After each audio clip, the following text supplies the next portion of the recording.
उत्तर प्रदेश में एक बार फिर पोस्टर वॉर चल रहा है, तो दूसरी तरफ फतवा और मंदिर शुद्धिकरण ने भी एंट्री कर ली। कानपुर के इसी समूह से समाजवादी पार्टी प्रत्याशी नसीम सोलंकी ने मंदिर में जहां दर्शन किए और उसके बाद हाय तौबा मच गई। नसीम ने हिंदू वोटों के दिल में जगह बनाने के लिए मंदिर की चौखट लांघी, लेकिन मंदिर में कदम रखते ही कोहराम मच गया। मौलवियों ने फतवा जारी कर दिया तो पुजारियों ने मंदिर के शुद्धिकरण के लिए गंगाजल छिड़कवा दिया। अब बेचारी नसीम सोलंकी न इधर की रही न उधर की। ये रिपोर्ट देखिए। नसीम ने की पूजा, मौलाना का फतवा। क्या शीश मऊ सीट पर संकट में सपा। मंदिर में पूजा पाठ करने पहुंची नसीम। बीजेपी बोली, सपा की खिसकी जमीन।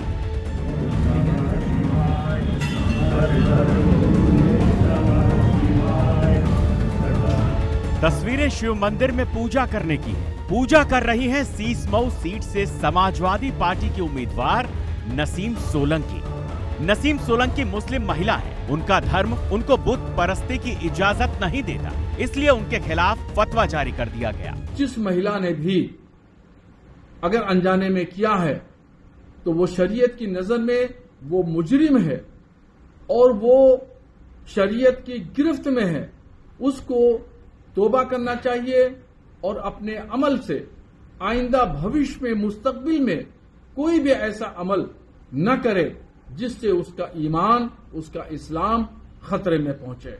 इसलिए जिस महिला ने भी ऐसा अमल किया है उसको चाहिए कि वो तौबा करे, तजदीद ईमान करे, यानी दोबारा कलमा पढ़े और भविष्य में कोई ऐसा अमल न करे जो उसके ईमान पर फर्क पड़ता हो। ये तो नसीम सोलंकी की शिव पूजा पर हुआ पहला एक्शन था। इस पूजा के बाद विवाद ने आग पकड़ी, राजनीतिक गलियारों में हलचल मची, बीजेपी भी हमलावर हो गई। इसलिए चुनावी मौसम में नए स्टंटबाजी का आरोप लगाते हुए माहौल रचने का आरोप लगा दिया। जो आग समाजवादी पार्टी ने लगाई है, आज वो अपनी आग में खुद ही घिर गई है। कट्टरपंथ लगातार बढ़ाने का काम समाजवादी पार्टी करती रही है, मजहबी तुष्टीकरण करने का काम करती रही है।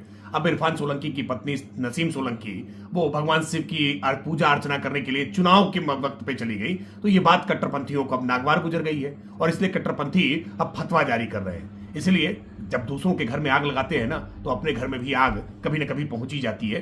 कट्टरपंथ से देश का भला नहीं होने वाला है, सबका साथ सबका विकास से भला होने वाला है। वैसे भी चुनाव के आधार पर जो लोग भक्ति प्रदर्शन करने लगते हैं ना, उनका ऐसा ही असर होता है। वार पलटवार के बीच खबरें आई कि वन खंडेश्वर मंदिर के पुजारी और मंदिर ट्रस्ट ने हरिद्वार से लाए गंगा जल से मंदिर का शुद्धिकरण कराया और कहा कि अगर दूसरे धर्मावलंबियों को पूजा करनी ही थी तो पहले मंदिर प्रशासन से अनुमति ले लेनी चाहिए थी। मामला बढ़ता गया तो नसीम सोलंकी खुद सामने आई, सफाई दी, कहा कि समर्थकों के कहने पर मंदिर गई और शिवलिंग पर जल भी चढ़ा दिया।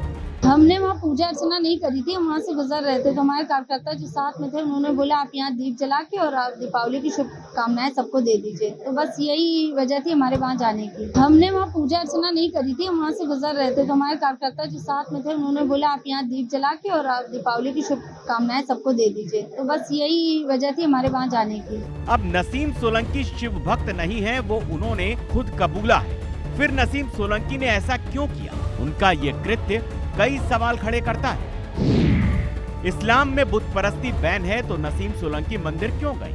क्या नसीम सोलंकी हिंदू वोटर्स को प्रभावित करना चाहती थी? उपचुनाव की टाइमिंग और मंदिर में पूजा सवाल खड़े करती है। नसीम सोलंकी के पूजा करने से इस्लाम कैसे खतरे में आ गया? नसीम सोलंकी के पूजा करने पर फतवा जारी करना क्या सही है? नसीम सोलंकी को जो करना था वो कर गए। अब ये अनजाने में हुआ या फिर जानबूझकर, वो उनकी अंतरात्मा जाने। लेकिन उपचुनाव की आड़ में उन्होंने नया एपिसोड रच दिया है। ये सच है कि शीश मऊ से लेकर यूपी में जितनी भी बात इस विवाद पर होगी, उसकी टीआरपी सीधे नसीम सोलंकी को मिलेगी। वो हेडलाइन में बनी रहेंगी, लेकिन उनकी ये टीआरपी चुनाव में कितना फायदा पहुंचाएगी ये वक्त बताएगा। फिलहाल उन पर फतवे की तलवार जरूर लटक रही है। कानपुर से जय चौधरी, लखनऊ से विक्रम सिंह राठौर और राहुल श्रीवास्तव के साथ ब्यूरो रिपोर्ट, हिंदी खबर। तो नसीम सोलंकी मौलानाओं के रडार पर तो आ गए, लेकिन समाजवादी पार्टी ने इस मामले पर चुप्पी साध ली। समाजवादी पार्टी की वो प्रत्याशी हैं दिशा मऊ से। अब ऐसे में ये देखने वाली बात है, क्योंकि भारतीय जनता पार्टी कह रही है ये सब कुछ सोची समझी साजिश के तहत किया गया है।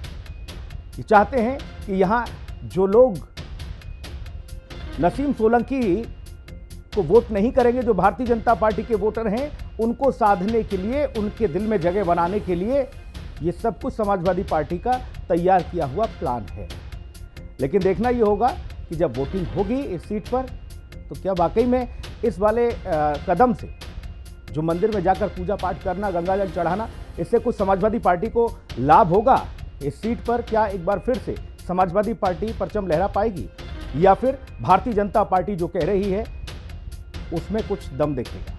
ये बहुत महत्वपूर्ण है। बड़ी खबरों में फिलहाल इतना ही। खबरें लगातार जारी हैं, आप बने रहिए हिंदी खबर के साथ।